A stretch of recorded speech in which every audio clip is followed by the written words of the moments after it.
একজন ব্যক্তির মুখের ভাষা তার হৃদয়ের পরিচয় দেয়। জীবনে ভালো থাকার কিছু উপায় হলো মেনে নেওয়া, মানিয়ে নেওয়া, পজিটিভ চিন্তা দ্বারা অতিরিক্ত প্রত্যাশা না করা, কাউকে আঘাত না করা। যে ব্যক্তি নিজের বুঝটা বেশি বোঝে সে একজন স্বার্থপর ব্যক্তি। সে হতে পারে শিক্ষিত কিন্তু জ্ঞানী নয়। ভালো লাগার কিছু স্বপ্ন মন ছুঁয়ে যায়। ভালো লাগার কিছু গল্প জীবন রাঙায়। ভালো লাগার কিছু মানুষ বন্ধু হয়ে রয়, ভুলতে চাইলেও তাকে ভোলার মতো নয়। আপনি যতই বড় হবেন ততই মানুষ চিনবেন, মানুষ হারাবেন, মানুষ থেকে দূরে যাবেন এবং মানুষের থেকে মায়া ত্যাগ করতে শিখবেন। পরিবার ছাড়া আর কেউ সারা জীবন পাশে থাকে না, কারো কারো পরিবারও পাশে থাকে না। এটা মনে প্রাণে বিশ্বাস যখন করতে পারবেন তখনই বুঝবেন এই পৃথিবীতে বন্ধুহীন হয়ে বেঁচে থাকা অস্বাভাবিক কিছু না। জন্ম নেওয়া ভাগ্যের ব্যাপার, মৃত্যু হওয়া সময়ের ব্যাপার, কিন্তু মৃত্যুর পরেও মনে বেঁচে থাকা কর্মের ব্যাপার। জীবনটা খুব ছোট, জীবনের গল্পটা অনেক বড়। জীবনের সব চাওয়াটা খুব সহজ কিন্তু পাওয়াটা খুব কঠিন, এটাই বাস্তব।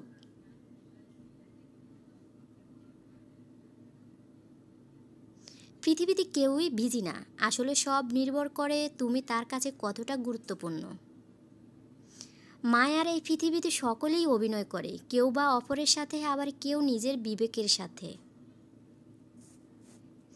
দুজন মানুষের সম্পর্কের মধ্যে যতটা না ভালোবাসাবাসি তার থেকে বেশি থাকে অভিমান আর ঝগড়া। আর এই দুটোই হলো ভালোবাসার মূল আকর্ষণ। অভিমান হলো জমা বরফের মতো। ভালোবাসার আছে অভিমান জলে জল হয়ে যায়। ঝগড়া তো মনের সার্ভিসিং, মাঝে মাঝে না হলে ভালোবাসা বাড়েও না। যেদিন থেকে এই অভিমান আর ঝগড়া হবে না, বুঝে যেও দুজন মানুষ দুজনের প্রতি তখন আকর্ষণ হারিয়েছে, দুজন দুজনকে ছাড়াই চলতে পারছে। সেদিন শুধু ভালোবাসাটাই পড়ে থাকে, ভালোটা আর থাকে না। পৃথিবীর সবচেয়ে বড় দূরত্ব কোনটি জানো?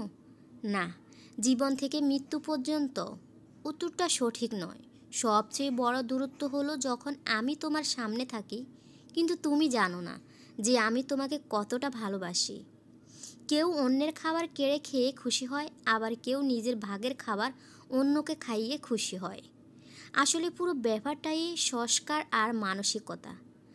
আসলে নিজে চাইলেই কি দুশ্চিন্তা মুক্ত থাকা যায়? সমস্যা হলো আমাদের আশেপাশের মানুষগুলোই আমাদের লাইফ নিয়ে বেশি মাথা ঘামায়, তাই তাদের মন রক্ষা করতে গিয়ে নিজের সুখটাই আমরা মাটি করি।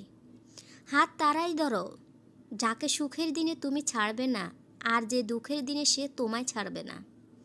সব কিছু নিয়ে খেলো কিন্তু কারোর জীবন, মন আর মান সম্মান নিয়ে কখনো খেলো না। যা তুমি অন্যকে দেবে তাই তুমি ফেরত পাবে, সেটা সম্মান হোক বা ধোঁকাই হোক। মেয়েদের সবচেয়ে বেশি আনন্দ হয় কোন জিনিসে জানেন? যখন ঝগড়াতে স্বামীকে হারাতে পারে। স্বামীর পরাজিত মুখ স্ত্রীর কাছে যুদ্ধ জয়ের মতো। এমন মেয়ে যেখানেই পাবেন সাথে সাথেই বিয়ে করে নিন। 1. যার ধন সম্পদ আছে। 2. যার বংশমর্যাদা আছে। 3. যার সৌন্দর্য আছে। 4. যার দিনদারি আছে। আসুন দুনিয়ার লেনা দেনা দুনিয়াতেই শেষ করে ফেলি, পরে হয়তো সময় পাবো না আর। জোর করে কাউকে হাসতে বলো না, তার মুখে হাসি ফুটিয়ে তোলো। জোর করে কাউকে ভালোবাসতে বলো না, তার মধ্যে ভালোবাসা জাগিয়ে তোলো। যে হারিয়ে গেছে তাকে খুঁজে পাওয়া যায়, যে স্বেচ্ছায় নিখোঁজ তাকে খুঁজে পাওয়া গেলেও বুঝে পাওয়া যায় না। ভালোবাসার চেয়ে ভালো রাখার দায়িত্বটা অনেক কঠিন আর অনেক জরুরি।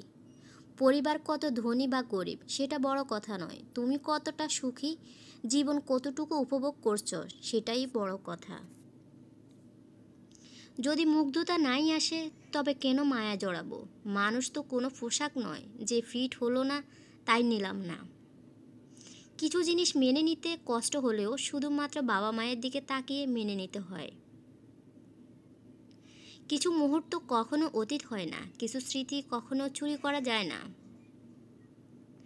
অনুভূতি কখনো লুকিয়ে রাখা যায় না, আর কিছু প্রিয় মানুষের সাথে সম্পর্ক শেষ হয়ে গেলেও ভোলা যায়।